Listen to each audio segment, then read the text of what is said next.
Bismillah. Assalamualaikum warahmatullahi wabarakatuh. Bapak-bapaknya semangat, salam. Ibu-ibunya belum semangat. Salam, jawab ibu nggih. Sudah sarapan belum, Bu? Belum. Nah, ya. Yang jawab salam saya doakan utangnya lunas. Loh, utangnya akeh lagi. Assalamualaikum warahmatullahi wabarakatuh.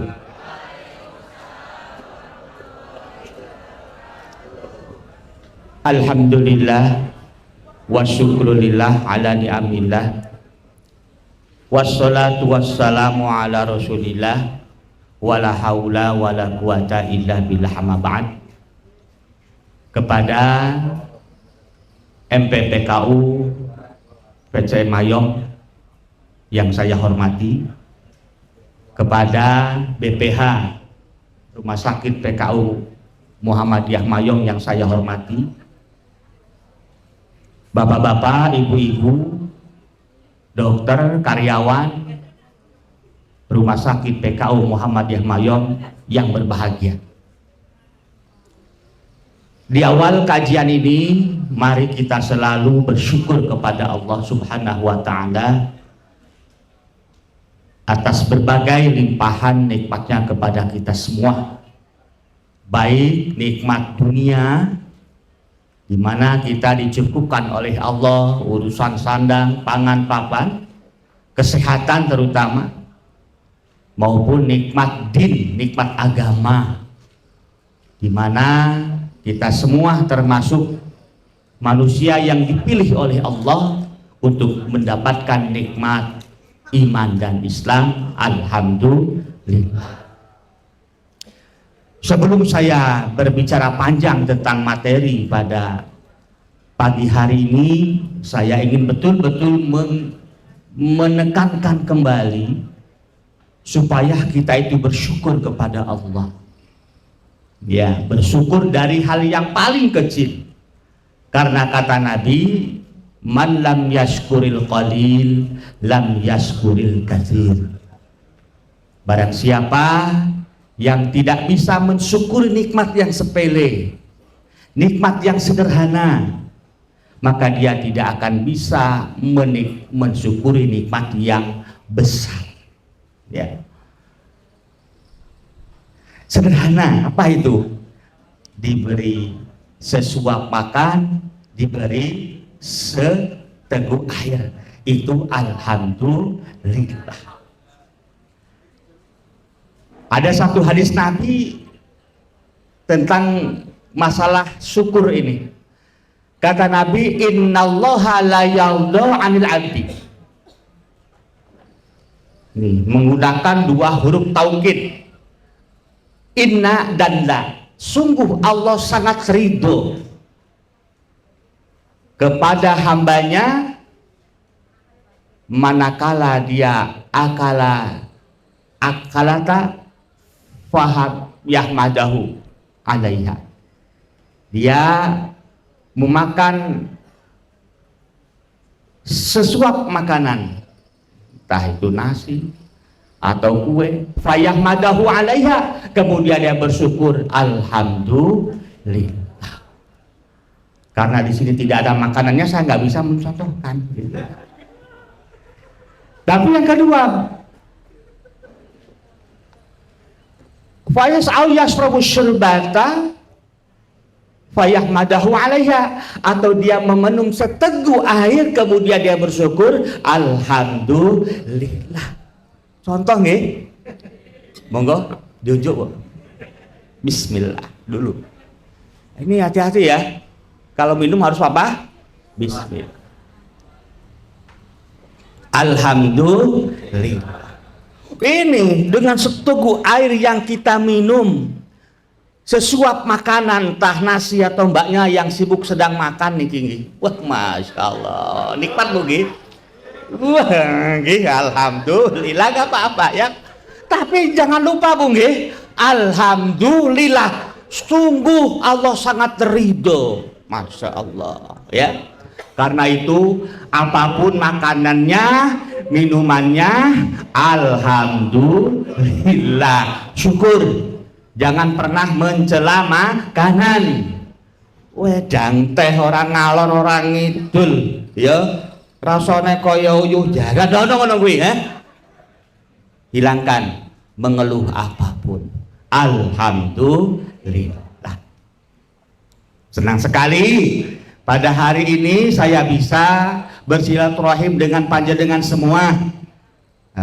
Terima kasih atas tahniahnya, ya, congratulationnya, ungkapan selamatnya. Alhamdulillah, saya kira-kira 3 minggu lalu di wisuda gelar doktor, tapi tidak 1 tahun 8 bulan, enggak ya. Tapi ini dengan jerih payah luar biasa, lama sekali. Makanya ada dokter kok 1 tahun 9 bulan itu piye ya.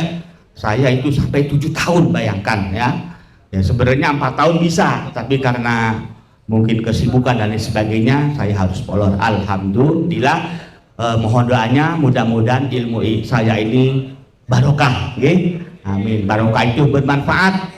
Yang kedua, semua doa Allah memberikan hati saya tetap tawadhu, ya, rendah hati, tidak kemudian sombong. Bapak Ibu yang saya hormati, lagi masalah syukur. Ya, ibu-ibu sudah punya suami ya, insya Allah ya. Bapak-bapak punya istri ya. Dereng. Lama bagus dereng nih. Syukuri Bapak Ibu. Ibu-ibu syukuri suaminya yang panjenengan seperti apapun rupanya, ya. Wah, rupane ya. Seperti apapun karakternya, syukuri, alhamdulillah. Begitu pula bapak-bapak, istri yang sekarang itu disyukuri apapun karakternya, bagaimanapun rupanya, alhamdulillah. Yang menjadikan kita tidak bersyukur, kenapa? Karena tengok kanan, tengok kiri, tengok depan, tengok belakang. Itu yang menjadi kita tidak bersyukur. Suka membanding-bandingkan, membandingkan dengan tetangga. Ada yang begitu?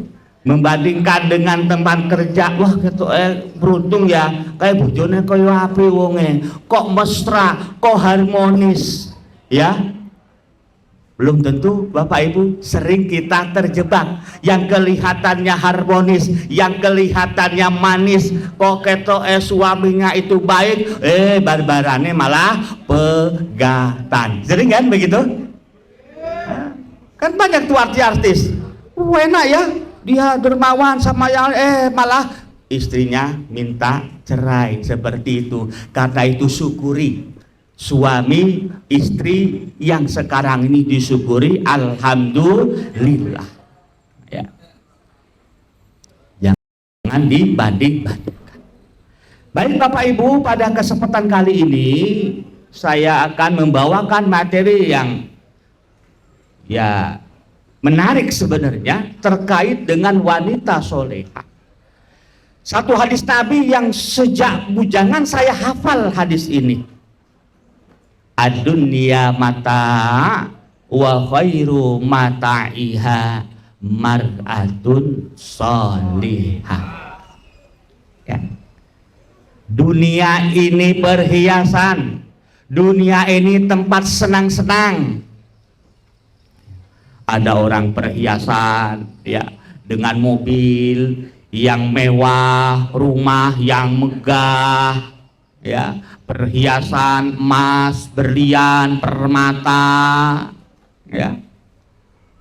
Tapi tidak ada yang paling indah, tidak ada yang paling bisa menyenangkan selain mar'atun sholihah, istri yang sholihah. Saya tanya bapak-bapak, istri panjenengan sholihah napa dereng? Alhamdulillah. Ngomong pone koyo ora ikhlas di ngono. Ibu-ibu saya tanya sama panjenengan pun solehah napa dereng? Bu, jenengan pun solehah napa dereng? Dereng. Solehah napa solehot? Oh, solikin malah. Niki. Soleha. Dan saya merasakan seperti itu. Dan dari pengalaman banyak suami-suami yang hidupnya menderita, meskipun dia hartanya banyak, dia punya jabatan tinggi, dia orang terkenal, betapa banyak yang menderita karena istrinya. Iya. Nah, karena itu Rasulullah mengajarkan satu doa. Saya baru tahu doa ini. Allahumma inni a'udzubika min jaris su' wa zaujin tusayyibuni qoblal masyi. Ya Allah, hamba berlindung kepadamu dari tetangga yang akhlaknya buruk.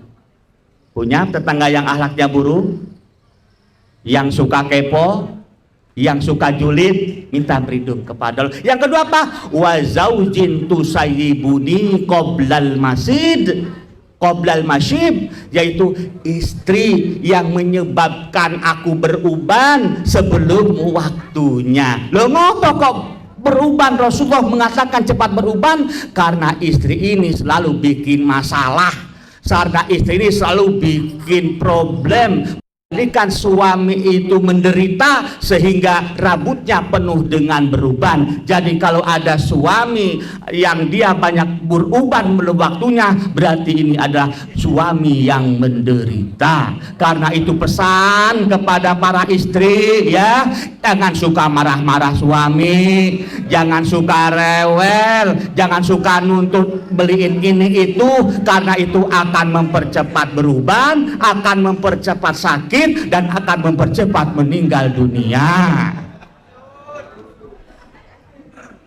Oke, ya. Loh niku, saya punya teman Ustadz, bayangkan baru belum lama ini dia kena apa? Kena stroke. Saya bilang sambil nasihatin, Ustadz, pikirannya itu di losno mawon, ra usah mikir sing abot-abot. Apa jawabannya? Wah, aku sing majajakan ke begini ini istri saya, Pak, katanya. Masya Allah, sing jadikan dia itu akhirnya kena stroke karena istrinya. Kenapa? Kalau dia berbuat baik sama saudara-saudaranya, istrinya ngomong, oh kok saudaramu terus yang dikasih, gimana kok saudaraku nggak dikasih? Nah, itu memberatkan, ya.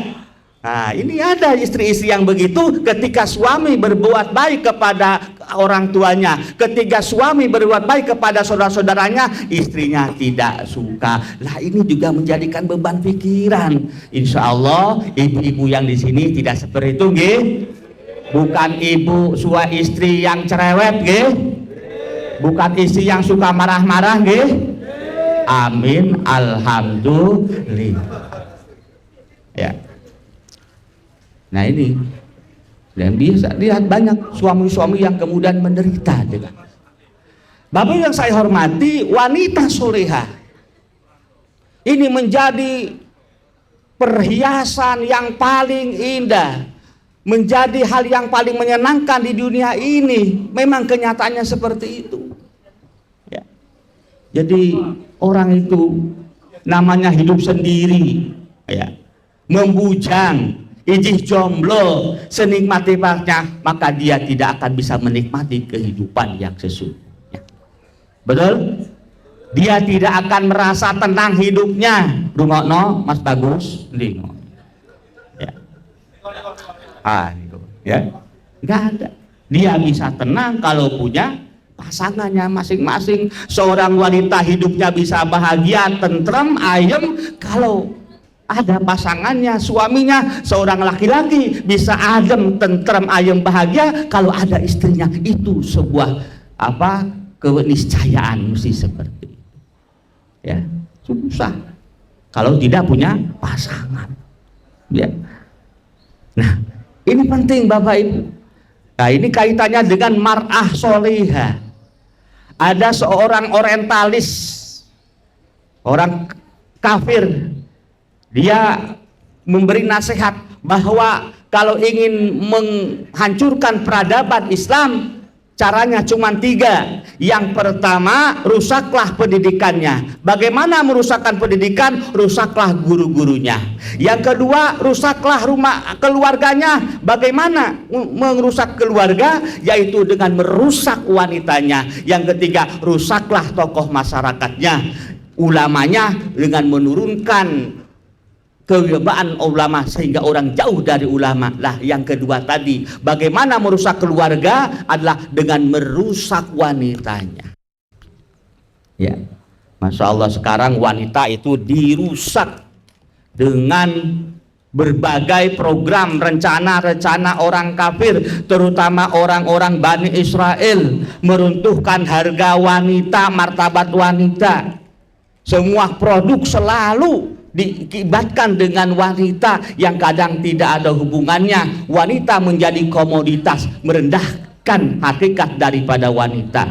Coba lihat, kalau produk-produk, mau itu kendaraan, mobil, motor, biasanya salesnya laki-laki apa perempuan?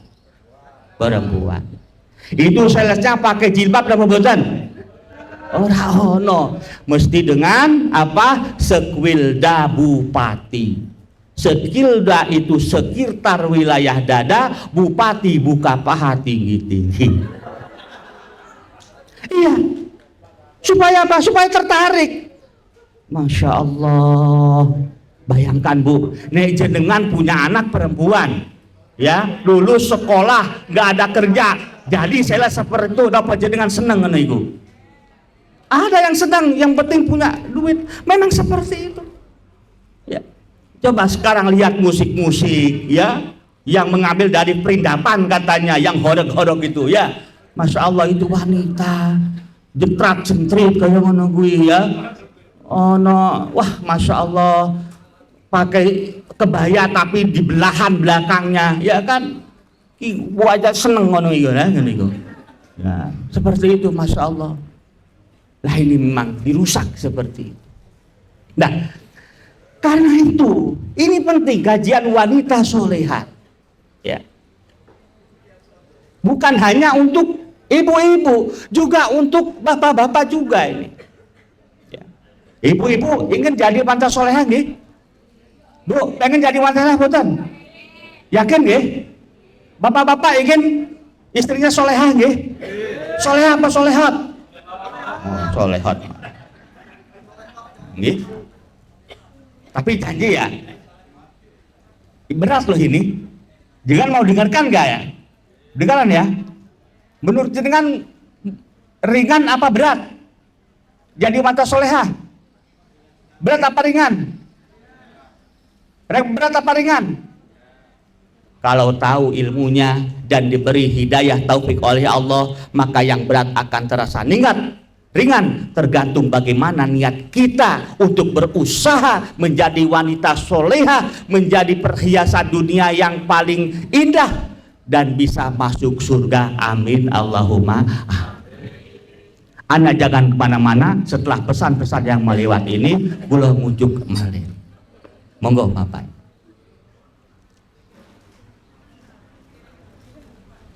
Baik, jaringan bawa HP boten? Ya, silahkan buka surah An-Nisa ayat 34. Ya. Punya ada Al-Qur'annya di situ ya. Surat An-Nisa, surat yang keberapa An-Nisa? Yang keempat. Ayat berapa tadi? 34. Ya. Ini sudah jam 8:30. Nah, ini nanti dibuka pertanyaan, jadi kan tanya nih ya. Saya kalau ngisi-ngisi pengajian jarang itu yang bertanya. Tanya ya. Tapi jangan tanya istrinya berapa, jangan ya. Baik. Nah, ini kalau kita ingin mengetahui seperti apa karakter wanita solehah, jangan berpegang kepada pemikiran barat, pemikiran orang-orang kafir non-muslim. Kita kembali kepada Al-Quran, kita kembali kepada penjelasan as-sunnah yang daripada hadis-hadis Rasulullah.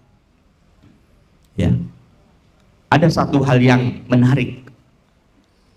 tentang bagaimana wanita itu diangkat derajatnya karena agama Islam. Ada seorang Islamolog, seorang profesor, dia orang non-muslim di Amerika, sampai mengatakan begini, andai tidak ada agama Islam, ya, maka perempuan sampai hari ini tidak akan merdeka. Kenapa? Karena di Islamlah wanita itu diangkat dengan setinggi-tingginya. Dulu namanya perempuan itu dianggap separuh iblis, sementara laki-laki dianggap separuh dewa. Begitu rendahnya wanita. Dulu wanita tidak ada yang mendapatkan warisan, semua tidak ada yang mendapat warisan. Ya, ketika suaminya meninggal, ketika orang tuanya meninggal, semua diserahkan kepada anak laki-lakinya. Wanita tidak pernah mendapatkan warisan. Tapi dengan Islam, Islamlah yang pertama kali yang menjadikan wanita akhirnya mendapatkan warisan mithlu hadzil untayain, separuh daripada laki-laki. Dulu namanya seorang wanita, ketika ada laki-laki yang melamarnya, maka dia akan mendapatkan mahar, dan maharnya itu diambil oleh orang tuanya, bukan kepada wanitanya. Tapi sekarang dengan adanya Islam, wanita istri-istri berhak mendapatkan maharnya. Begitu banyak jasa Islam sehingga dia mengatakan ini orang non-muslim bahwa Islam ya yang mengangkat Islam dengan setinggi-tingginya. Kenapa saya harus katakan begini? Karena jangan salah pahami dengan ayat ini. Maka saya memberi pendahuluan dulu. A'udzubillahi minasyaitonir rajim. Ar-rijalu qawwamuna 'alan nisa. Ayo semua sama-sama.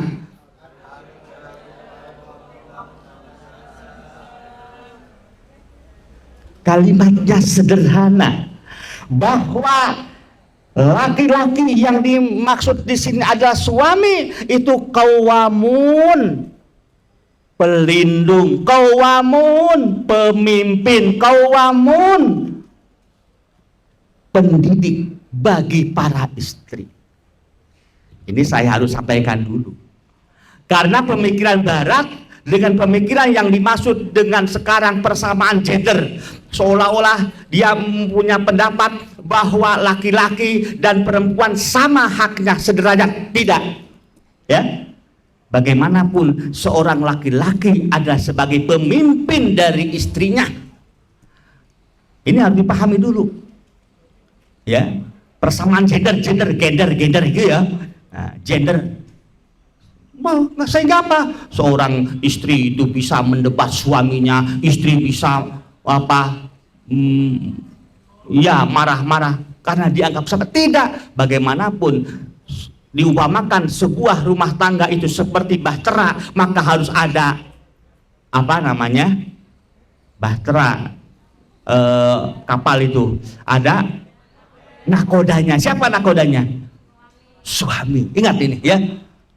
Nggak nakoda, kok dua rebutan orang iso melaku. Sing nakoda dua-duanya jadi nakoda, suaminya jadi nakoda, istri jadi nakoda, orang melaku. Suaminya ingin ke barat, istrinya ingin ke timur, orang melaku. Gitu betul. Akhirnya akan karam. Ini setinggi apapun pangkatnya jenengan, setinggi apapun ilmu panjenengan, wahai ibu-ibu, setinggi apapun hartanya jenengan, tetap bahwa suami adalah pemimpin panjenengan. Setuju bapak-bapak? Ya. Tapi yang kedua, jangan disalahpahami juga oleh para laki-laki, para suami ini. Mentang-mentang dia pemimpin, kemudian dia memaksakan kehendak, pokoknya kudu manut ke anakku, ini orang tak pegat gue, rewel pegat, jari nih kan. Jari, kan tulisan di belakang truk itu ada kan ya, rewel pegat, Masya Allah, gak boleh. Seorang pemimpin yang seperti apa? Nah inilah ar-rijalu qawwamuna 'alan nisa. Qawwamun di sini pelindung, qawwamun ibu pemimpin. Seorang suami yang pertama kewajibannya memberi nafkah, ya, bekerja, berdagang, itu mencari harta, mencari rizki. Itu tugasnya siapa, Bu? Tugasnya siapa, Bu? sing suami meneng ae.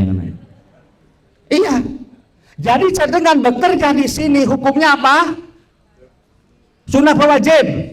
Sunnah. Yang wajib suami, ya. Ya. Ya dengan bayarannya setiap bulan. Jadi karena karo bojone, suaminya jangan itu hak jenengan dah. Nggih mboten setuju nggih? Beri nafkah. Tapi seorang suami bukan hanya mencukupi sandang pangan, memberikan perkakas, memenuhi kebutuhan makan tiap bulan, tidak. Yang terpenting ini yang harus catat sebagai suami, membimbing, mendidik istri, ini yang terberat. Ya ayyuhalladzina amanu qu anfusakum wa ahlikum nara. Wahai orang beriman, ini untuk para suami sebagai kepala rumah tangga, jagalah dirimu wa ahlikum dan keluargamu dari siksa api neraka. Sehingga kewajiban terbesar dari orang suami apa? Menjaga istri anaknya ini dari siksa api neraka itu. Ya, membimbing, mengarahkan, ini tugas dari suami. Saya tanya bapak-bapak, berat apa tidak itu tugasnya? Berat apa tidak? Berat.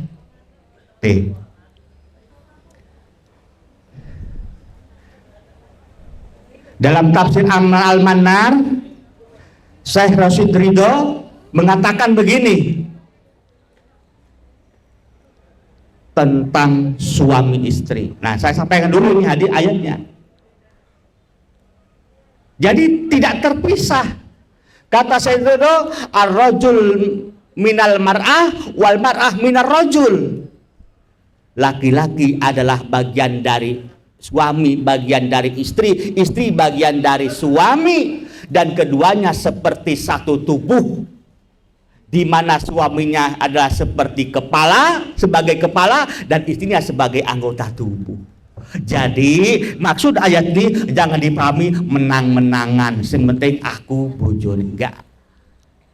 Cuman masalahnya ada banyak suami-suami yang tidak layak sebagai suami. Dia tidak bisa menjadi pemimpin bagi istrinya, dia tidak bisa mengarahkan istrinya, sehingga banyak sekali suami-suami yang istiqomah. Apa itu? Ikatan suami takut istri kalau di rumah. Nah, suami diketai karo bojone, ngono gitu. Oke baby, oke baby, agar manut. Lah, ada yang model begitu ya. Diseneni terus karo bojone. Lah itu bukan tipe suami yang seperti ini. Berarti dia tidak layak jadi suami. Ya. Kenapa suami itu menjadi pemimpin bagi wanita? Dijelaskan kalimat berikutnya, bima faddalallahu ba'dahum ala ba'din, karena Allah telah memberikan keutamaan satu bagian kepada yang lain. Dalam hal ini Allah memberi keutamaan kepada suami daripada istri. Pertama apa? Dari sisi fisik. Suami lanang karo wedok kuat sing ndi, Pak? Lanang apa wedok? Wedok. Katanya kuat wedok. Kenapa? Adanya obat kuat ya kan untuk laki-laki, ya kan? Berarti laki-laki itu katanya lemah. Nggak ada obat kuat untuk wanita, gitu katanya ya. Bagaimanapun secara fisik ya lebih kuat. Memang ada pengkhususan, ada wanita yang kuat, memang ada. Tetapi secara umum memang sudah given laki-laki itu lebih kuat daripada istrinya. Yang kedua, Allah melebihkan suami daripada istri, melebihkan lelaki daripada wanita. Kenyataan pemimpin-pemimpin, nabi-nabi itu semuanya laki-laki, tidak ada nabi yang perempuan, ya kan? Semua nabi itu laki-laki, tidak ada nabi yang perempuan. Semua yang menjadi imam harus laki-laki, kecuali kalau dia perempuan, di semua perempuan. Yang azan yang harus laki-laki. Iya, ini kelebihan bahwa laki-laki punya hak waris 2 kali lebih banyak daripada perempuan. Ini tidak bisa kita tolak. Kelebihan daripada suami. Kemudian kenapa lagi? Wa bima anfaqu min amwalihim. Kenapa suami lebih diutamakan layak menjadi pemimpin? Karena nafkah yang dia berikan kepada istrinya. Bima anfaqu, nafkah kebutuhan untuk bulanan, untuk sandang, untuk pangan dan semuanya itu adalah kewajiban daripada suami. Karena itu wahai para suami, ini pesan saya di sini ya. Ingat kesolehan istri, solehan berarti ya. Kesolehannya istri itu tergantung daripada suami. Setuju mboten, Pak?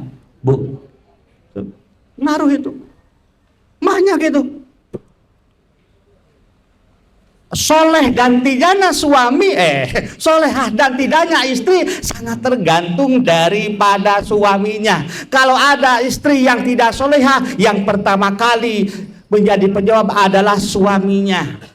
Saya ingat dulu Pak, Bu, ketika saya kuliah, waktu itu ada mahasiswi, dia pakai baju besar, warnanya hitam, bercadar. Kemudian dia menikah karena disuruh oleh orang tuanya dengan seorang pengusaha kontraktor, ya, tapi orangnya ganteng, karena dipaksa akhirnya menikahlah. Kemudian berubahlah karena sudah menikah dengan suami, ya, yang tidak soleh. Akhirnya apa? Yang tadinya pakai cadar dibuka cadarnya. Yang tadinya jilbabnya besar, akhwat, sekarang ikhwit, ya, kecil, ya. Akhirnya apa? Dibukalah kudungnya, dibukalah yang tadinya pakai yang panjang, dibukalah terus sehingga menjadi Sekwilda dan bupati tadi. Dan ini nyata, kenapa? Karena suaminya seperti. Tapi saya juga melihat ada seorang wanita ketika dia masih menjanda, ya. Wah, pakaiannya amburadul pokoknya, ya. Banyak laki-laki yang memandangnya mengundang syahwat, ya. Tapi kemudian dia menikah dengan seorang lelaki, ya, sama-sama duda, janda sama duda. Lelakinya ini orang baik, sering jamaah, sering ngaji. Ini wanita yang tadinya seperti itu tiba-tiba kaget, sekarang pakai jilbab, seneng pengajian, ya. Dan sekarang menjadi orang baik. Kenapa? Ini suami. Ya, karena suami itu penting, akan berpengaruh kepada istri. Ya, nah, terus tadi tentang suami. Lalu bagaimana? Selanjutnya fasolihat. Kalau tadi suami yang ideal, dia menjadi qawamun, pemimpin bagi istrinya, mengayomi, membimbing istrinya, fasolihat. Adapun yang dimaksud dengan istri yang solihat, berarti di sini ada 2 macam. Ada istri yang solehah, ada istri yang goiru solehah. Ada istri yang solehah, ada istri yang tidak solehah. Seperti apa karakter dari istri solehat itu diterangkan dengan kalimat yang sangat ringkas tapi isinya padat. Tadi di awal saya akan nyampaikan kepada ibu-ibu, jenengan punya cita-cita nggak ingin jadi wanita solehah, Bu? Pengen nggih? Dengarkan, ini kata Allah. Apa kata Allah? Fasolihat qanitatun hafizatun lil ghaib. Kalau jenengan ingin dianggap seorang wanita solehah sederhana, 2 hal ini saja, ya. Qanitatun, apa? Yang taat kepada Allah dan taat kepada suami. Bu, jenengan tidak wajib masak, jenengan tidak wajib umbah-umbah, jenengan tidak wajib ngurus anak, jenengan tidak wajib ngurus rumah, tidak, jenengan hanya wajib dua hal, taat kepada Allah, taat kepada suami, itu saja. Kalau suami nyuruh masak, masak Bu. Kalau suami suruh pijitin, pijitin Bu. Kalau suami suruh ngepel, ngepel Bu. Itu ya saestu, jenengan nggak wajib masak, yang wajib siapa? Suami. Jenengan membantu sebenarnya tugas dari suami, jenengan hanya apa tadi, taat kepada Allah, taat kepada suami, atau miswah katanya ya, saestu niku. Nah, ini taat kepada Allah. Karena itu kata Nabi,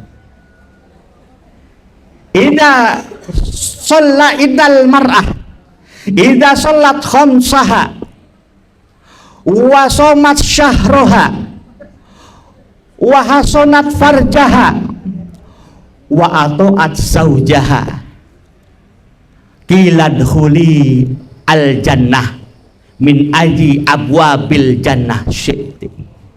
Jadi kan pengen masuk surga Bu nggih? Bu nggih? Ini khusus untuk jenengan dulu, nah, biar bapak-bapak juga berpikir caranya seperti jenengan kan ngono. Seorang wanita kata Nabi, sholat khamsa, kalau dia hanya sholat 5 waktu saja, subuh, duhur, asar, maghrib, isya, nggak usah sholat duha, nggak usah sholat rawatib, tidak usah sholat tahajud, boten, mung 5 waktu tok mawon. Wasomat syahroha, jadi dengan puasa wis Ramadan tok ya, nek pas diganti nggih. Nah, yang punya utang, ada yang masih punya utang puasa, segera ya, karena sebentar lagi kita akan puasa. Jadi dengan hanya puasa ya, sebulan Ramadan saja, nggak usah puasa Senin Kamis, nggak usah puasa sunnah yang lainnya, tidak usah puasa apalagi puasa Daud. Puasa Daud itu apa? Sehari puasa, sehari tidak. Tapi jangan sampai ada yang sholat Daud, sehari sholat, sehari tidak, malah kata. Yang ketiga apa? Wahasonat au hafidat farjaha, jenengan jaga kehormatan jenengan. Farjun itu alat kelamin. Mohon maaf, saya tidak biasa untuk gurau di dalam kajian hal-hal yang berbau saru, boten kula niku nggih, hal-hal yang porno boten kula niku. Saya menghargai wanita, saya katakan menjaga kehormatan panjenengan. Jangankan kelamin jenengan, jangankan kehormatan yang paling berharga, berikan hati jenengan, jangan serahkan kepada orang lain. Setuju Bapak Ibu nggih? Paham maksudnya nggih? Yang keempat, wa ta'at zaujaha. Yang keempat, ingat, dia taat kepada suaminya. Apa kata Nabi? Masuklah surga. Terserah dari pintu mana yang kamu suka dari pintu surga. Dalam hadis lain disebutkan ada 8 pintu surga. Ada pintu puasa, ada sholat ini, pintu zakat dan sebagainya. Maka dipersilahkan wanita untuk milih dari pintu manapun, tapi syaratnya 4.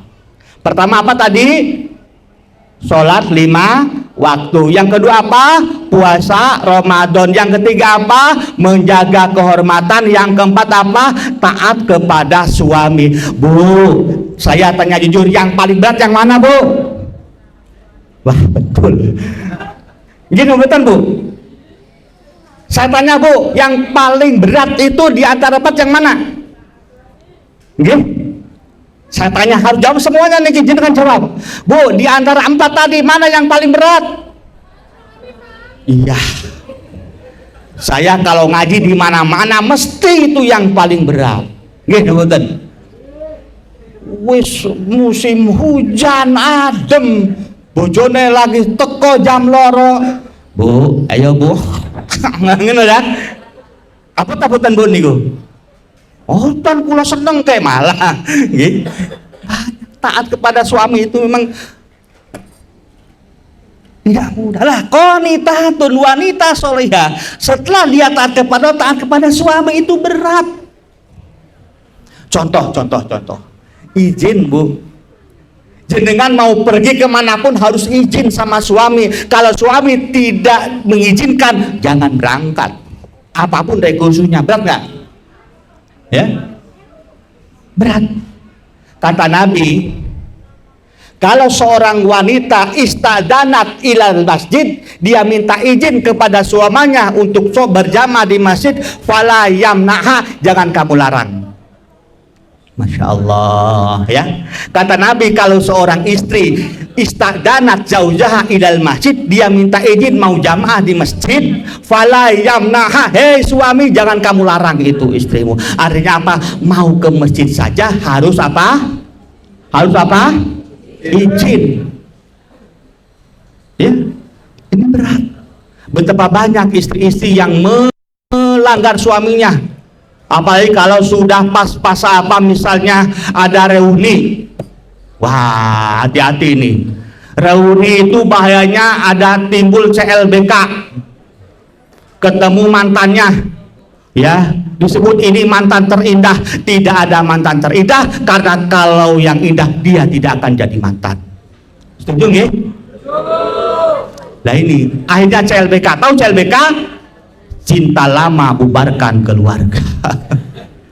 Banyak itu kejadian gara-gara reuni, kan begitu ya.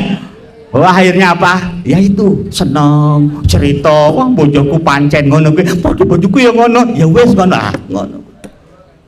Karena itu bapak-bapak pesen jenengan, ini fakta. Banyak setelah reuni akhirnya pada pisahan, hubungan tidak harmonis, perselingkuhan. Bahwa kalau istrinya mau apa namanya reuni, ya saya pesan ini jenengan harus dampingi. Setuju Pak? Setuju nggih? Ibu-ibu, kalau suaminya itu apa reuni, jenengan dampingi mboten? Mboten. Ini penting. Qanitatun, izin taat suami itu berat. Masya Allah, ya. Contohnya ya izin itu. Kalau kata suami jangan, ya jangan, Bu. Ingat, di dalam Al-Quran ini peran wanita itu ada 4 macam. Yang pertama, wanita sebagai individu. Yang kedua, wanita sebagai makhluk sosial. Yang ketiga, wanita sebagai ibu. Yang keempat, wanita sebagai istri. Tahu nggak dalam Al-Quran yang paling banyak mana wanita disebut dalam Al-Quran? Apakah sebagai individu, apakah sebagai sosial, apakah sebagai ibu, atau sebagai istri? Ternyata di Al-Quran lebih banyak sebagai istri. Karena itu ini penting, karena kalau seorang istri maka dia yang kedua ada sebagai ibu. Tapi sekarang kenyataannya banyak wanita di luar lebih mementingkan perannya sebagai individu, ya.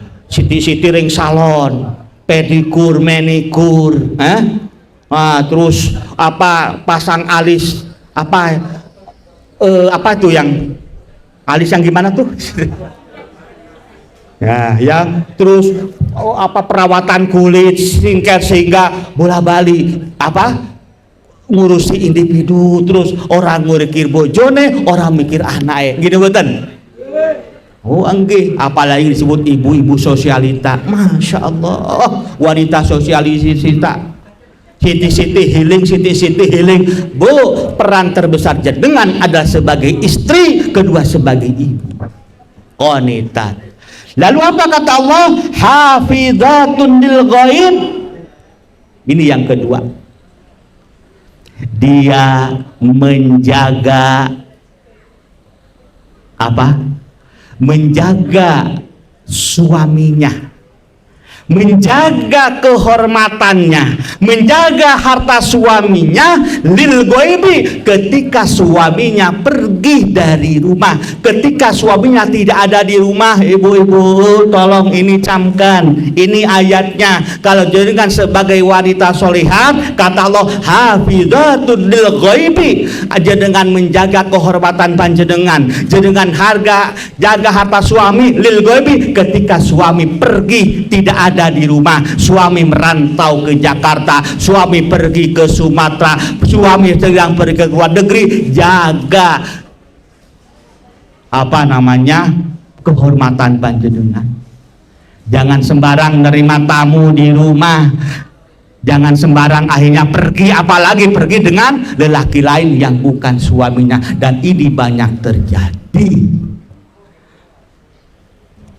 Saya dikasih tahu informasi oleh beberapa orang KUA Kemenak Jepara. Kemenak Jepara pernah setelah banyak pabrik niki loh Pak Bu, itu perceraian tingkat tertinggi se-Jawa Tengah, bayangkan. Setelah apa? Lah tepuk tangan ini jangan-jangan tuh sebagai korban itu ya. Itu pun ternyata ini gimana ya, setelah istri dia sudah punya penghasilan ya, ketemu dengan temannya di pabrik yang lebih glowing ya kan, wangi, lupa dengan suaminya yang di rumah, yang setiap hari pergi ke sawah ya kan, yang kotor, sementara di pabrik itu bajunya necis, wangi, berdasi. Ini banyak terjadi di Kampung Jengan. Ada yang begitu enggak? Hafizatun lil ghaib. Karena itu kata Nabi, khairun nisa, sebaik-baik wanita. Apa kata Nabi? Idza nazarta ilaiha sarotka. Yang pertama, kalau kamu memandangnya, maka akan menjadikan hati bergetar, hati akan senang, timbul rasa cinta, timbul rasa betah kepada istri. Ibu-ibu, bapak-bapak, kata Nabi, orang sebaik wanita itu yang kalau kita memandangnya nyeneng ke hati. Kalau nyeneng ke hati, maka dia betah di rumah. Ya, jadi kalau suaminya itu tidak betah di rumah, ya kan, baru sampai rumah pergi lagi, ngancing terus gaweane, ya, catur terus kerjaannya. Pergi bal-balan terus. Ibu-ibu harus apa? Kontrasepsi apa bukan? Introspeksi, kontrasepsi, lupa saya, maaf ya. Apa introspeksi gimana ya? Ya, introspeksi lho ngomposi. Lho saiki ke bojoku kok biasane ya nang omah betah kon gawe kopi, ngancani mangan, iki kok lagi teko langsung lunga. Ya, oh berarti orangnya kan bukan masalah jenengan kurang glowing, bukan masalah jenengan ambune apa, bukan itu yang semata-mata, bukan. Bisa jadi jenengan wangi, bisa jadi jenengan glowing karena dengan skincare yang terbaik ya, dengan merek apa ya, ya, bukan baju yang tidak, tapi malah kebanyakan apa? Dia kalau keluar berdandan begitu cantik, glowing ya, meling-meling apa istilahnya ya, kempling gitu ya. Tapi kalau di rumah, masya Allah ya, nek mangan kerupuk, anop, mana ya, nek gayane ning tempat lain mangan kerupuk hati-hati, perkes no ya, ning ngomong nyaw ngono. Ana sing ngono kuwi jenengan nek berhias, bersolek ki carane Jawa apa ya? Dandan ya. Berdandan niku. Saya tanya jujur, itu untuk orang lain apa untuk suami, Pak? Bu? Mana yang mau orang lain ya? Banyak untuk orang lain. Kalau jenengan itu bersolek untuk suami. Tapi masalahnya bukan seperti itu. Kenapa suami akhirnya nggak betah dengan istrinya? Ada seorang wanita kaya raya namanya Christina Onassis. Orang barat sana.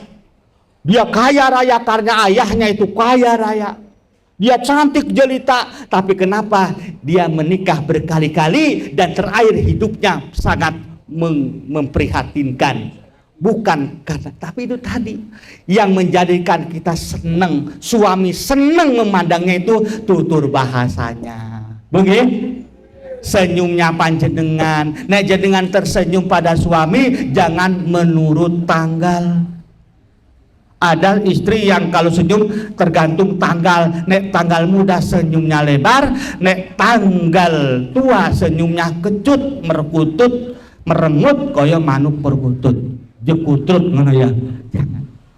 Senyum tata bahasa yang baik. Ya. Kata suaminya, Itu bapaknya kalau manggil jenengan siapa? Baby, apa-apa? Hani, cinta, mae, apa? Paniem? Ya. Sayang, gak enak kopi ya? Kok saya lagi sinetron kayak kopi, karena kalau kok saya mengah? Ada yang model begitu?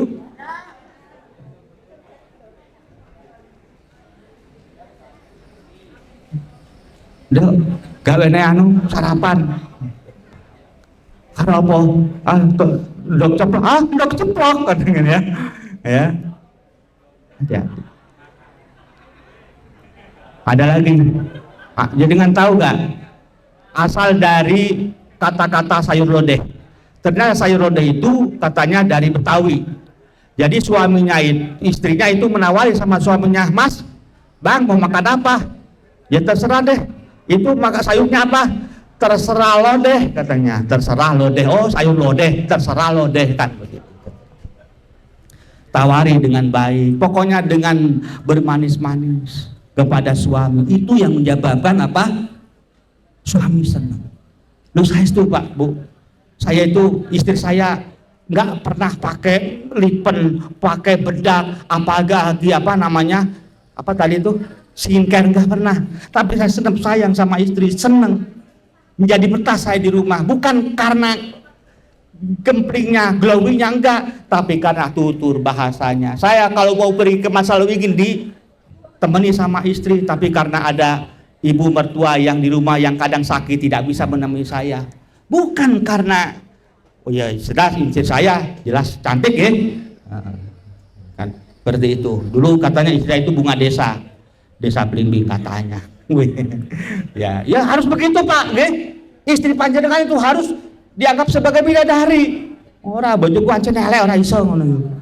Jadi kan juga sama ya, suaminya itu tetap yang Arjuna, yang terbaik. Ya, anggap saja makanya seringlah mencium suami, anggap saja mencium Hajar Aswad karena kan begitu.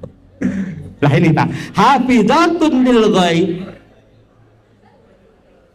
Ya tadi apa? Khairun nisa idza nadarta ilaiha sarotka. Sebaik wanita kalau kamu memandang wanita tersebut akan membahagiakan kamu.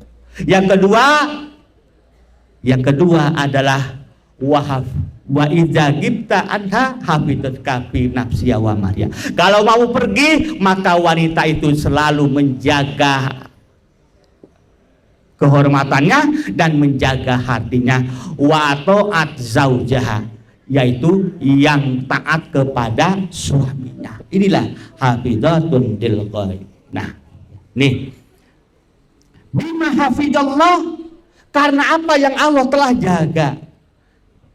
Ada tafsir yang dimaksud ini, kenapa ada wanita solihat yang dia taat kepada suaminya, apapun perintah suaminya dia laksanakan, dia patuh kepada suaminya, dan dia wahafidatun, dia menjaga kehormatannya, tidak akan pernah diberikan kepada orang lain. Ya. Bima hafidh, karena Allah menjaganya, di mana suaminya memberikan hak-hak istrinya, ya. Suaminya itu suami yang penyayang, suaminya memuliakan istrinya. Kalau istrinya dimuliakan, kira-kira dengan tegel boten Bu, ya, tetap tidak akan selalu taat kepada suami. Wahai para suami, ingat, hormati, sayangi, muliakan istri. Kalau istri sakit demam, sakit apapun, jangan dibawa ke dokter, bawalah ke toko emas, yakin sembuh. Setuju gak Bu? Banyak loh begitu, ada istrinya sakit, dibawa ke dokter, kata dokter, alah ini mah biasa, dibawa ke toko emas juga sembuh. Suaminya mesam kan, alah ra usah toko emas, anjir kayak paracetamol kalau mari jarang. Ini penting memuliakan istri. Jadi istri bisa taat, bisa solehah, bisa menjaga kehormatannya karena suaminya memberikan hak-haknya kepada istri. Yang terakhir, silahkan buka surah Al-Ahzab ayat 32. Surat Al-Ahzab surah yang keberapa Pak Bu? Surah yang ke-33. 3 ya. Surat ke-33 ayat 32. A'udzubillahi minasyaitonirrajim. Ya nisa'an nabi lastunna kahadim minan nisa'i ini taikotunna. Wahai istri-istri Nabi, kamu tidak seperti perempuan-perempuan yang lain, tidak seperti istri saya yang lain. Ini taukaitunna, jika kamu bertakwa kepada Allah. Ini perintah untuk istri Nabi. Kalau untuk istri Nabi, bukan hanya untuk istri Nabi, istri semua umatnya Nabi, itu juga tolong diperhatikan. Ya, ini kalau ingin jadi wanita solehah yang bisa menjaga keharmonisan rumah tangga, menghindari dari perselingkuhan, ini Pak, supaya awet di dalam rumah tangga, kalau bisa sampai meninggal dunia, bukan hanya sampai kakek nenek, karena tidak jarang ada orang yang 60 tahun kemudian dia berpisah. Ada kan semoga kuat sampai kakek nenek, enggak, ada yang 60 tahun hanya pegatan jono ya, sampai meninggal, maut memisahkan kita. Apa larang, apa peraturannya? Fala takhdo'a bil qaul, janganlah kamu tunduk melemah lembutkan suara dalam berbicara, fayatba'ul ladzi fi qalbihi marad, sehingga bangkit nafsu orang yang ada penyakit dalam hatinya. Wa qulna qaulan ma'rufa, dan ucapkanlah perkataan yang baik. Kula unjukin Pak Bungi, ternyata alhamdulillah. Terima kasih sudah diingatkan, tapi sudah ada di hari tadi ya. Nih, Allah, masya Allah, luar biasa ini. Ya, begitu sederhananya, supaya tidak ada ruang laki-laki itu untuk menyukai istri-istri yang lain, ya. Supaya ada ruang perempuan menyukai laki yang lain, ini dijaga. Tidak ada pelakor, tidak ada apa namanya satu lagi. Ada pelakor, satu lagi apa noh? Yang merebut istri orang, pebinor katanya kan begitu. Nih, fala takhdo'a bil qaul, jangan melembah lembuhkan suara. Maksudnya apa? Jago ojo kemayu, ojo genit, ngomong ke yo ala kadarnya. Apa maksudnya? Fayatba'u fi qalbihi marad, maka muncullah syahwat kepada orang yang di dalam hatinya itu ada penyakit. Karena ada tipe orang yang mungkin ya itu wong seneng wedoan ngono ki angel ngono ki ya. Ana swara ya yang lemah lembut ya kepada orang lain. Maksudnya jangan genit. Bukan berarti bahwa suara harus keras. Bagaimana apa? Bukan begitu. Bukan kasar yang dimaksud, tapi apa? Qaulan ma'rufa, kata yang pantas. Karena itu jangan kalau bicara dengan laki-laki, jangan yang syahdu, jangan yang merdu, jangan yang genit. Mas, lah ngono kan maraikan ngono ya. Allah menyebutkan wala takhdo'na bil qaul, jangan melemah lembutkan, digawe-gawe sehingga menjadi orang itu terbuka syahwatnya. Ya. Nek nempel telepon, ya salahkan dalam Assalamualaikum nggih, enten napa? Padahal sama suaminya sering nyentak-nyentak, sering marah-marah apa ngono kan? Sama orang lain lemah lembut. Tetap profesional, jadi dengan sebagai pelayan tetap harus baik kepada pasien. Tapi ini yang dimaksud itu loh. Jangan bisa membedakan nggih, kata-kata yang genit, yang apa istilahnya lenjeh, tahu lenjeh ya? Sehingga orang itu senang.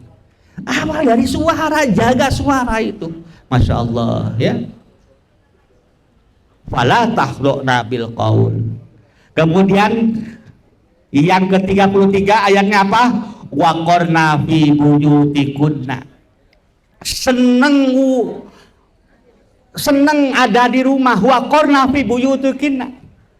Bukan berarti bahwa perempuan tidak boleh keluar, tidak boleh bekerja. Silahkan di bidang sosial kalau itu dibutuhkan. Seperti panjenengan, sebagaimana sahabat Nabi Nusaibah, itu seorang perawat pertama di dalam dunia Islam. Boleh, ada sejarahnya.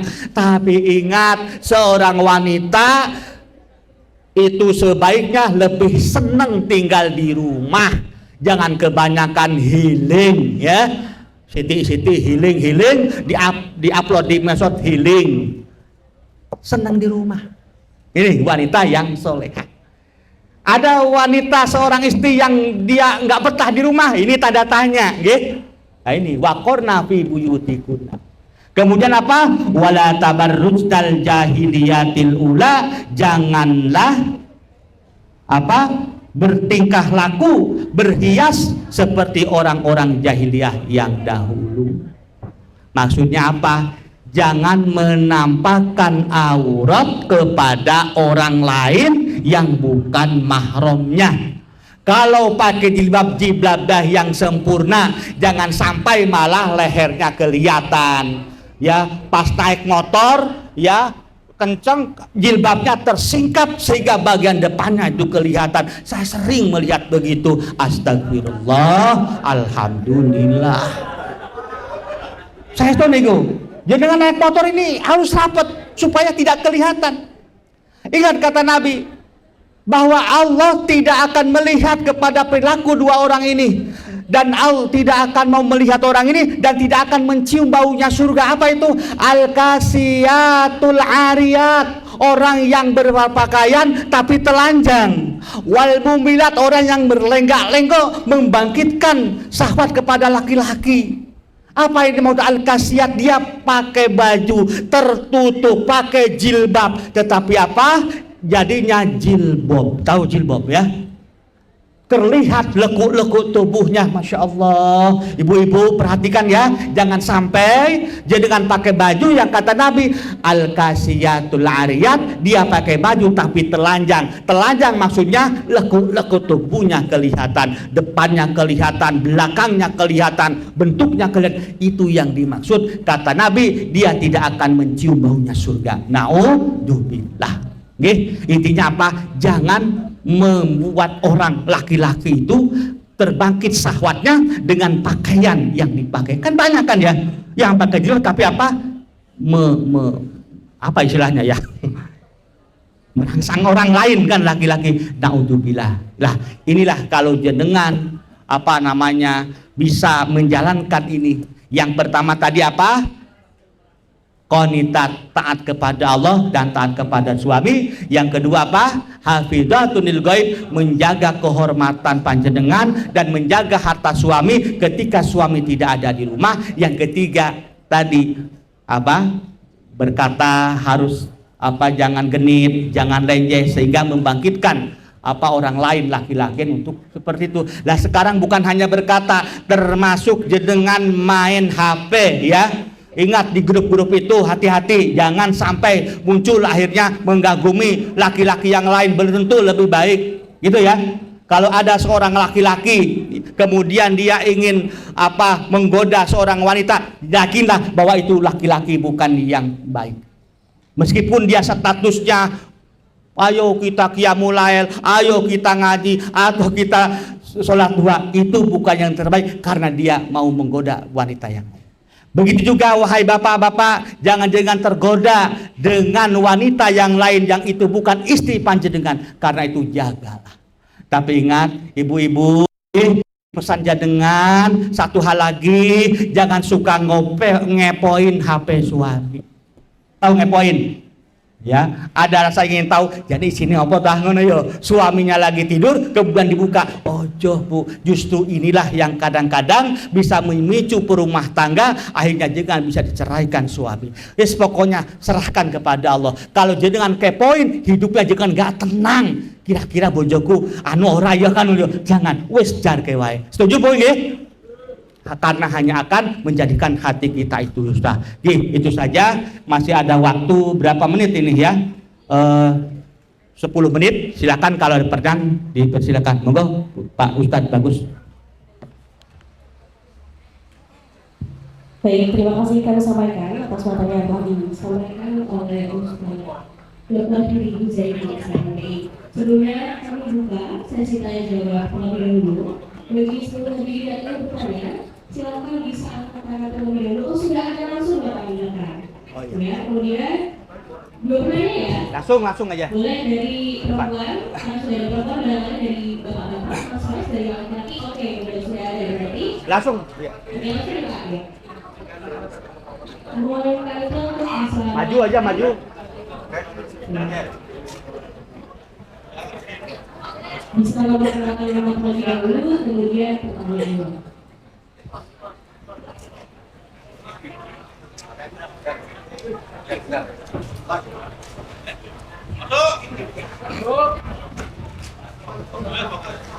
Assalamualaikum warahmatullahi wabarakatuh. Izin pertanyaan Ustaz ya. Sebagai istri, kita harus takut terhadap suami, karena suami adalah iman. Apabila dalam rumah tangga, prinsip beragama kita berbeda. Apakah kita sebagai istri harus patuh mengikuti prinsip-prinsip suami? Terima kasih. Ada lagi? Yang kedua silakan.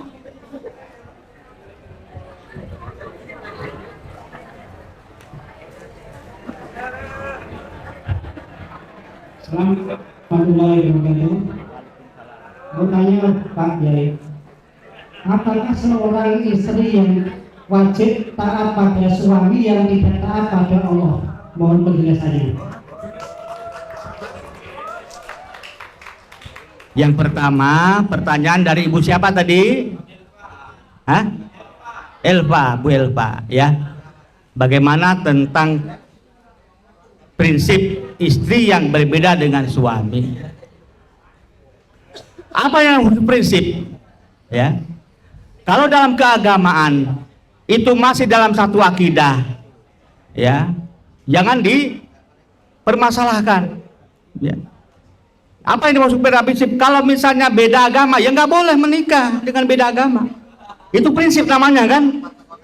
Ibu Elva agamanya apa? Islam. Suaminya agamanya apa? Islam. Ya sudah, apa yang prinsip, tidak ada yang prinsip. Ya kan begitu. Adapun mungkin ada yang pemahamannya seperti Muhammadiyah, ada yang pemahamannya seperti NU, ada yang pemahamannya seperti Salafi. Nah, ya, mari kita sama-sama menghormati. Paham maksudnya? Menghormati.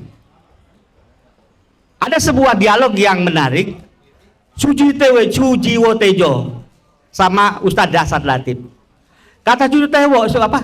Ngomong salah tuh. Sujiwo Tejo itu. Bagaimana pernikahan sesama beda agama kok nggak boleh? Kan saling mencinta. Suami dan istri saling mencinta, kok dengan beda agama nggak boleh? Bukankah cinta itu sesuatu yang suci? Apa jawab Dasar Latif? Kalau memang dia benar-benar cinta kepada suaminya, maka dia akan mengikuti agama suaminya. Setuju nggih? Ya.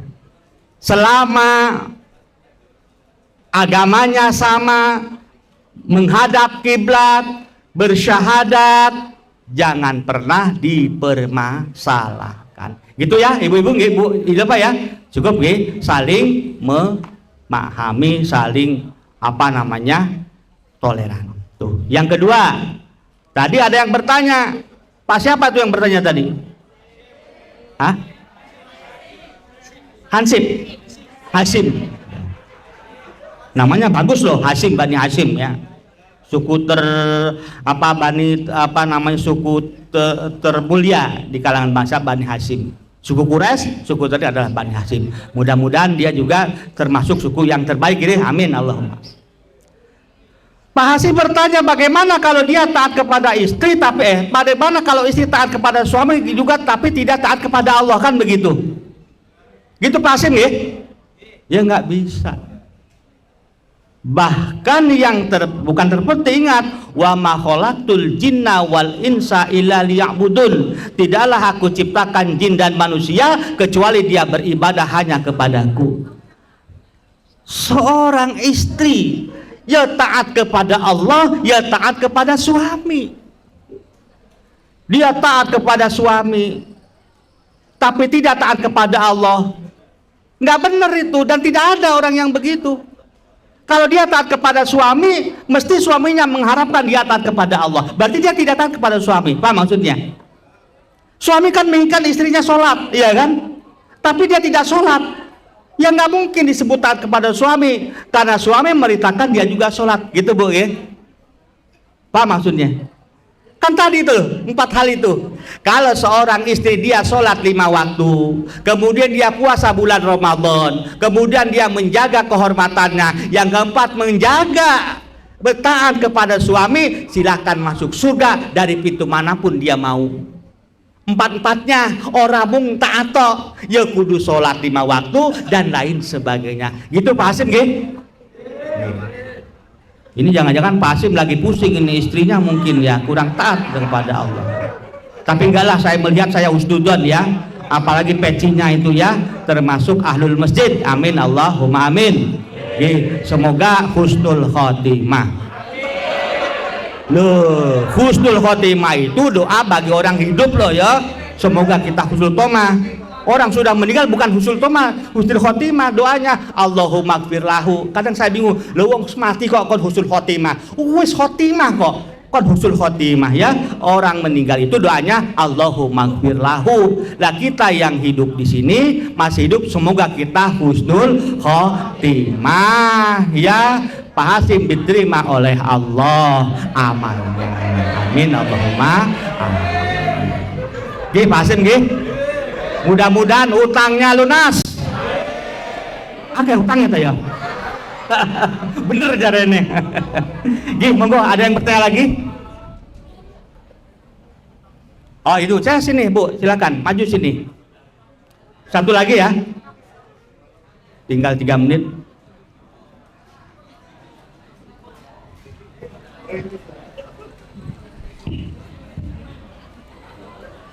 Ayo silakan bertanya. Oh, salam.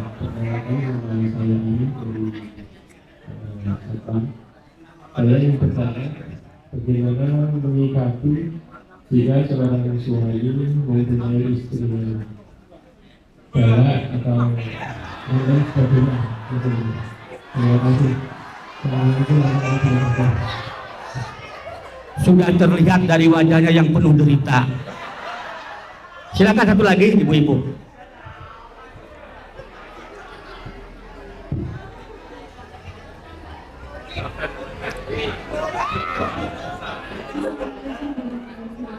Waalaikumsalam. Saya belum berawal ingin menanyakan jika seorang istri mempunyai suami yang sakit. Mempunyai apa? Mempunyai apa yang jelas? Mempunyai suami yang sakit bahkan lumpuh, sehingga suami tersebut kan tidak bisa menafkahi istrinya.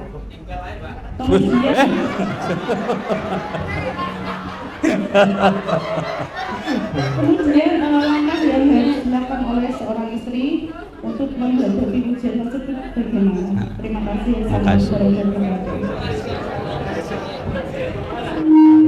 Yang pertama, pertanyaan dari Bapak siapa tuh namanya? Hah? Arif.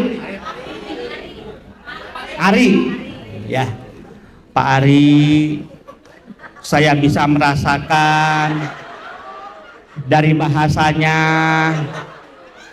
ya, kayak lemas banget, wajahnya penuh derita.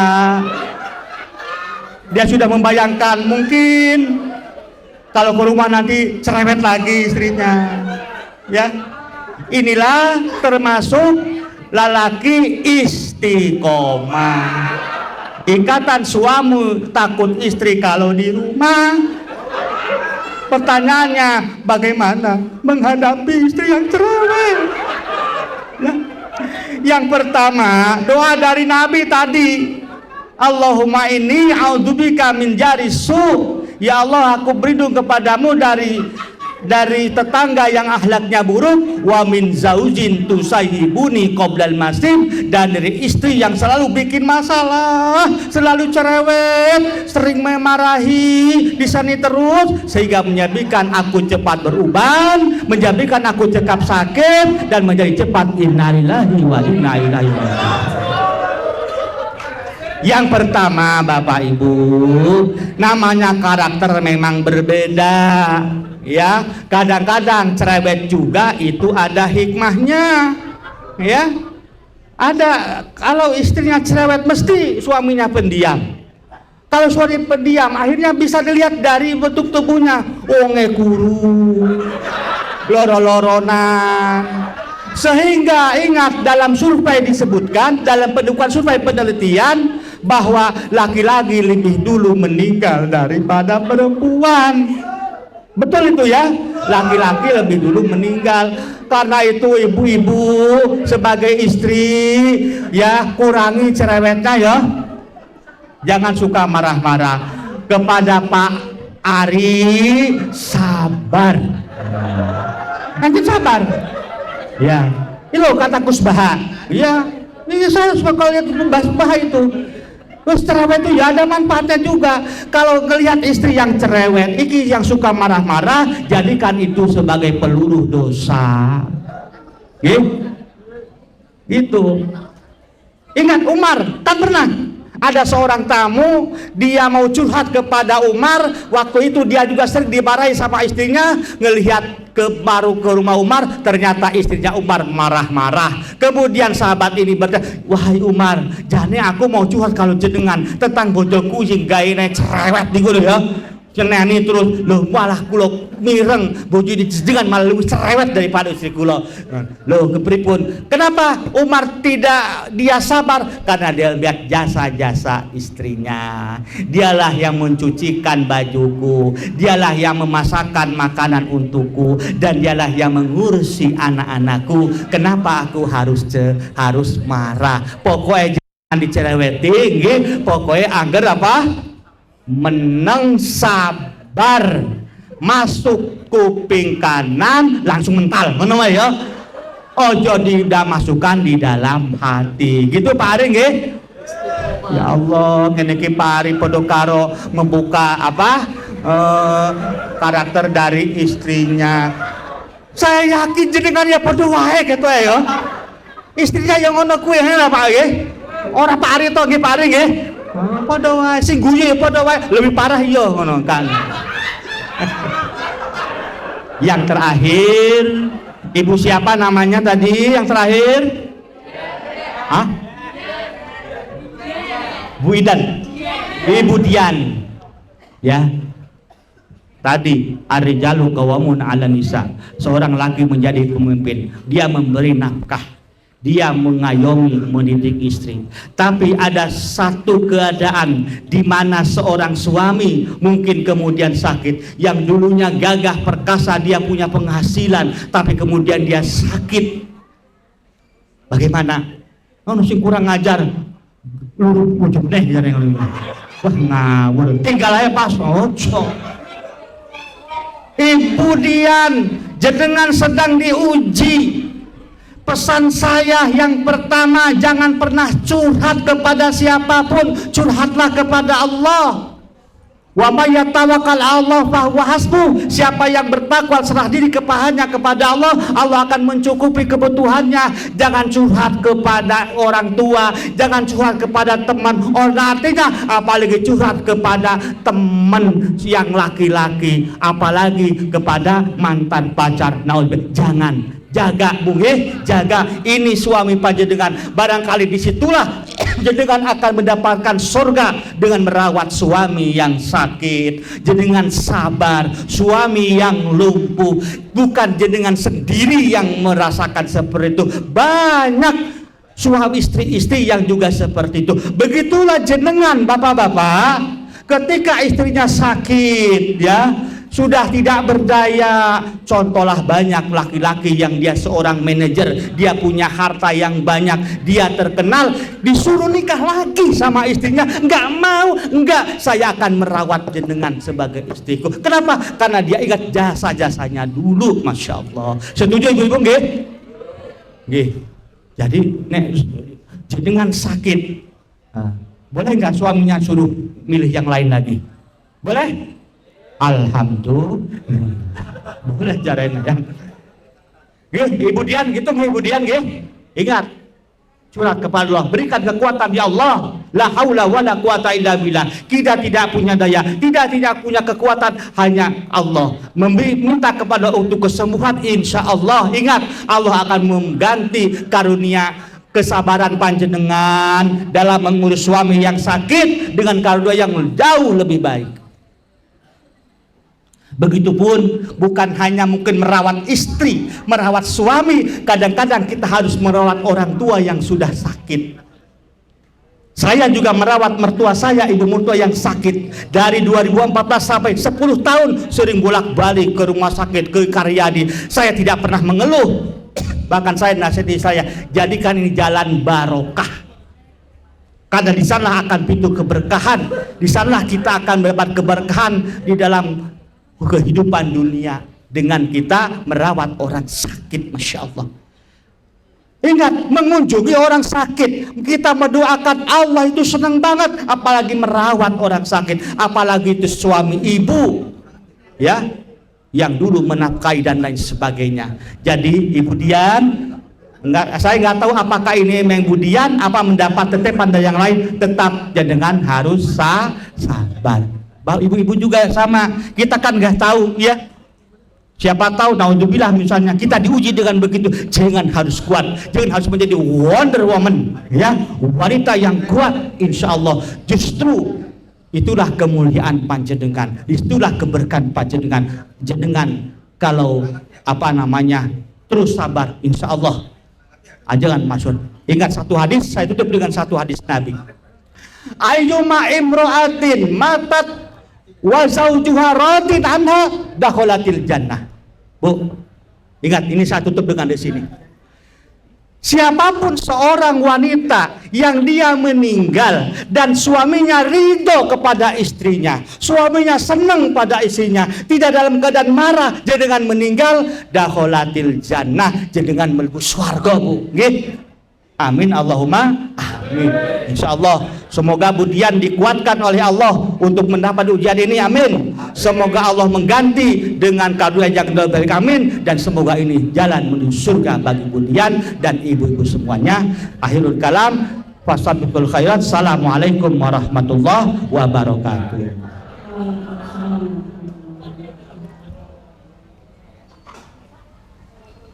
Tutup. On. Baik, terima kasih atas materi yang telah disampaikan, juga ada pertanyaan-pertanyaan yang sungguh luar biasa. Tepuk tangan bagi kita semua terlebih dahulu.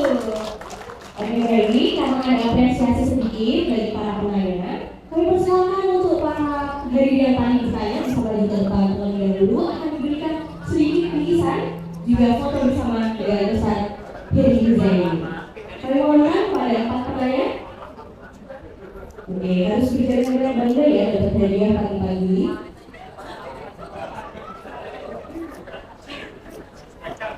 Oke, silakan.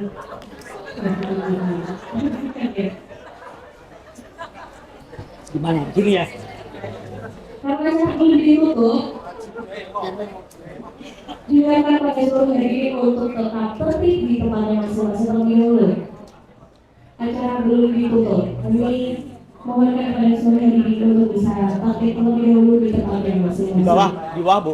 Iya.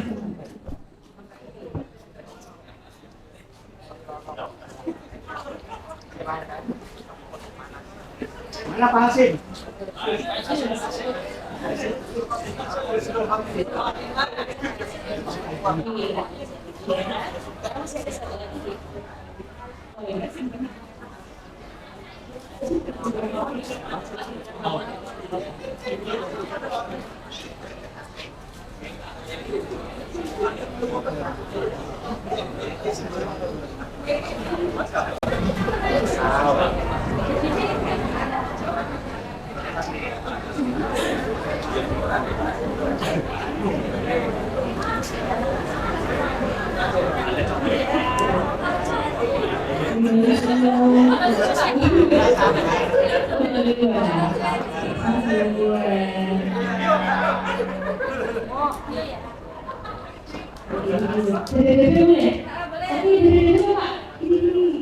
Iya betul. Oke baik, terima kasih.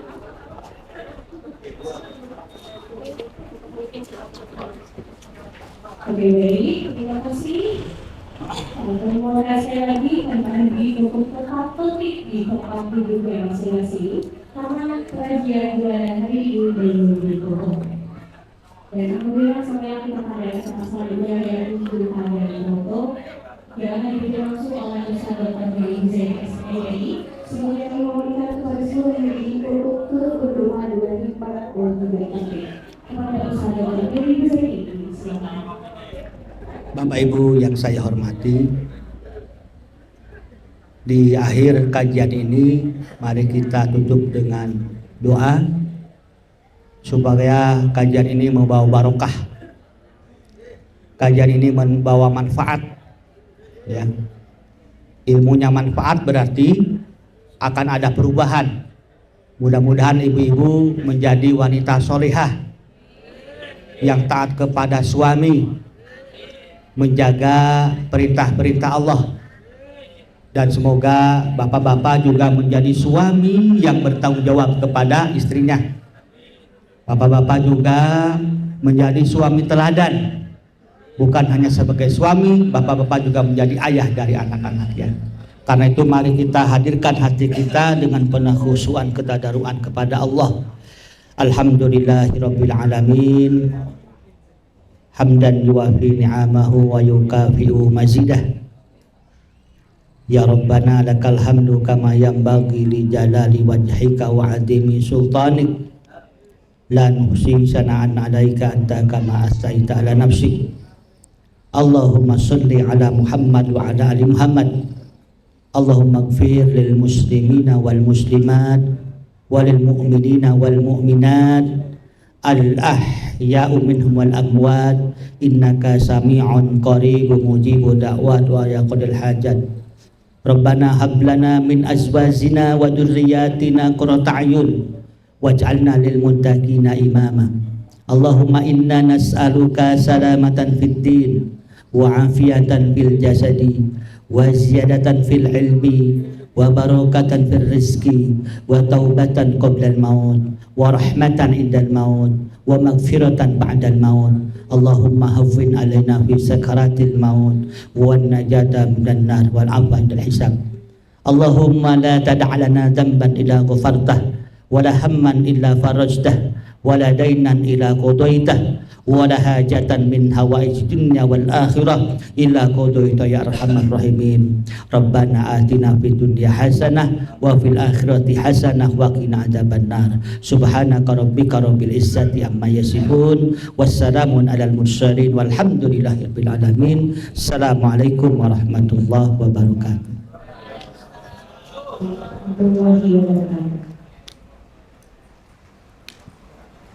Baik, sekali lagi kami sampaikan terima kasih sebanyak-banyaknya kepada Ustaz Dr. Ibu Zaidi yang menyampaikan materi yang sangat luar biasa. Sebelumnya kami mohon sekali lagi kepada para hadirin untuk tidak meninggalkan terlebih dahulu karena acara belum ditutup. Ya, ini ada alhamdulillah terima kasih sama guys, ya baik, Bapak Ibu yang kami hormati, demikianlah materi acara pada pagi hari ini sebagai kegiatan yang telah dilaksanakan selama periode kita lakukan melalui adakan kembali sebagai manusia yang menggunakan manusia. Hidup itu seperti mengayuh sepeda, maka untuk menjadi kesenangan kita perlu bergerak dan juga bergerak. Acara pada pagi hari ini insya Allah mampu mengingatkan kita kembali bahwa manusia berdasarkan untuk saling membantu satu sama lain. Kami keluarga dari panitia mengucapkan terima kasih kepada Bapak Ibu yang berkenan hadir dan menghadiri acara pada pagi hari ini. Dan kami memaafkan apabila terdapat kesalahan kekurangan dalam penyampaian maupun penyampaian. Akhir kata adalah kita tutup terlebih dahulu dengan bacaan hamdalah bersama-sama. Terima kasih.